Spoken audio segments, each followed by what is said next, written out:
मुझे विश्वास है कि यह समिट एक human centric, sensitive, global AI ecosystem के निर्माण में अहम भूमिका निभाएगा। फ्रेंड्स, हम इतिहास पर नजर डालें तो पता चलता है कि इंसान ने हर डिसरप्शन को एक नए अवसर में बदला है। आज हमारे सामने फिर ऐसा ही अवसर आया है। हमें मिलकर इस डिसरप्शन को मानवता के सबसे बड़े अवसर के रूप में बदल देना है। फ्रेंड्स, भारत बुद्ध की धरती है और भगवान बुद्ध ने कहा था, right action comes from right understanding. इसलिए ये बहुत आवश्यक है कि हम साथ मिलकर ऐसा रोड मैप बनाएं जिससे एआई का सही इम्पैक्ट दिखे। और सही इम्पैक्ट तभी आता है जब हम सही समय पर सही नियत से सही निर्णय लेते हैं। फ्रेंड्स, कोविड ग्लोबल पैंडेमिक के समय दुनिया ने देखा है कि जब हम एक दूसरे के साथ खड़े होते हैं तो असंभव भी संभव हो जाता है। वैक्सीन विकास से लेकर सप्लाई चेन तक, डेटा साझा करने से लेकर जीवन बचाने तक सहयोग ने ही समाधान दिया।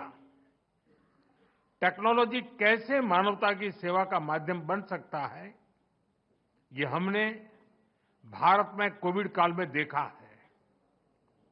हमारा जो डिजिटल वैक्सीनेशन प्लेटफॉर्म था, उसने करोड़ों लोगों को समय पर वैक्सीनेट कराने में बहुत मदद की। हमारे यूपीआई ने उन मुश्किल परिस्थितियों में भी ये सुनिश्चित किया कि लोग आसानी से ऑनलाइन ट्रांजैक्शन करते रहें। यूपीआई ने भारत में डिजिटल डिवाइड को दूर करने में भी बहुत बड़ी भूमिका निभाई है।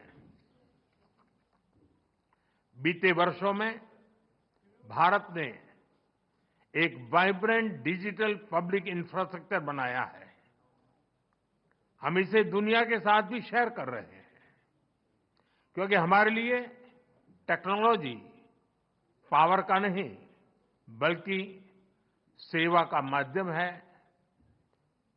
पावर नहीं, एम्पावर करना। एआई की दिशा भी ऐसी होनी चाहिए जिससे पूरी मानवता का कल्याण हो। फ्रेंड्स, अतीत में टेक्नोलॉजी ने डिवीजन क्रिएट किए, लेकिन वर्तमान में एआई टेक्नोलॉजी सबके लिए सुलभ हो, सबकी पहुंच में हो, ये हमारा लक्ष्य होना चाहिए।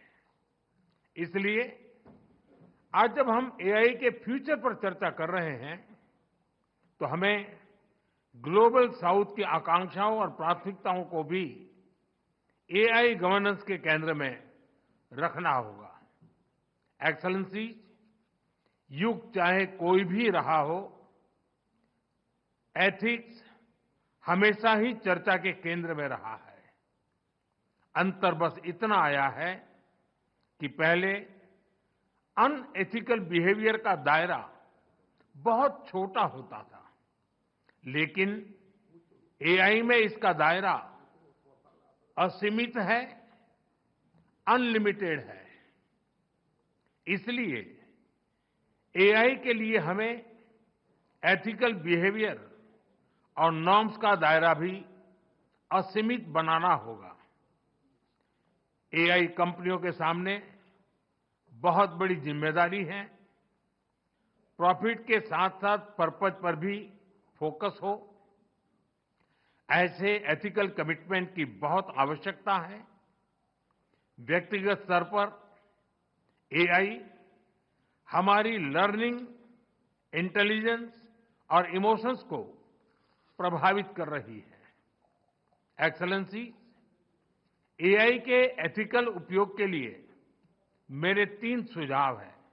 फर्स्ट, डेटा सॉवरेनिटी को रिस्पेक्ट करते हुए एआई ट्रेनिंग के लिए एक डेटा फ्रेमवर्क बने।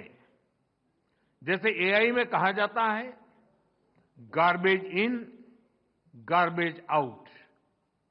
अगर डेटा सुरक्षित, संतुलित, विश्वसनीय नहीं होगा तो आउटपुट भी भरोसेमंद नहीं होगा। इसलिए ग्लोबल ट्रस्टेड डेटा फ्रेमवर्क जरूरी है। सेकंड, एआई प्लेटफॉर्म अपने सेफ्टी रूल्स बहुत क्लियर और ट्रांसपेरेंट रखे। हमें ब्लैक बॉक्स के बदले ग्लास बॉक्स अप्रोच चाहिए, जहां सेफ्टी रूल्स देखे और वेरीफाई किए जा सके। तब अकाउंटेबिलिटी भी क्लियर होगी और बिजनेस में एथिकल बिहेवियर को भी बूस्ट मिलेगा। थर्ड, एआई रिसर्च में पेपर क्लिप प्रॉब्लम का उदाहरण दिया जाता है। अगर किसी मशीन को सिर्फ पेपर क्लिप बनाने का लक्ष्य दे दिया जाए तो वह उसका एक काम के लिए दुनिया के सारे रिसोर्सेज को दांव पर लगाकर भी वही काम करती रहेगी। इसलिए एआई को क्लियर ह्यूमन वैल्यूज और गाइडेंस की जरूरत है। टेक्नोलॉजी पावरफुल है, लेकिन डायरेक्शन हमेशा मानव ही तय करेगा। फ्रेंड, आर्टिफिशियल इंटेलिजेंस, एआई की ग्लोबल जर्नी में एस्पिरेशनल इंडिया एआई की बड़ी भूमिका है। और अपने इस दायित्व को समझते हुए भारत आज बड़े कदम उठा रहा है। अपने एआई मिशन के माध्यम से आज भारत में 38,000 जीपीएस मौजूद हैं और अगले 6 महीनों में हम 24,000 जीपीयूज और लगाने जा रहे हैं। हम अपने स्टार्टअप्स को बहुत ही अफोर्डेबल रेट्स पर वर्ल्ड क्लास कंप्यूटिंग पावर उपलब्ध करा रहे हैं। हमने एक एआई कोष भी बनाया है। इसके माध्यम से 7,500 से अधिक डेटा सेट्स और 270 एआई मॉडल्स को नेशनल रिसोर्स के रूप में शेयर किया गया है। फ्रेंड्स, एआई को लेकर भारत की दिशा स्पष्ट है, भारत का विचार स्पष्ट है। एआई पूरी मानवता की भलाई के लिए एक शेयर्ड रिसोर्स है। हमें मिलकर ऐसा एआई फ्यूचर बनाना होगा जो इनोवेशन को आगे बढ़ाए, इंक्लूजन को मजबूत करे और ह्यूमन वैल्यूज का समावेश करके आगे बढ़े। जब टेक्नोलॉजी और ह्यूमन ट्रस्ट साथ साथ चलेंगे तो एआई का सही इंपैक्ट दुनिया पर दिखेगा।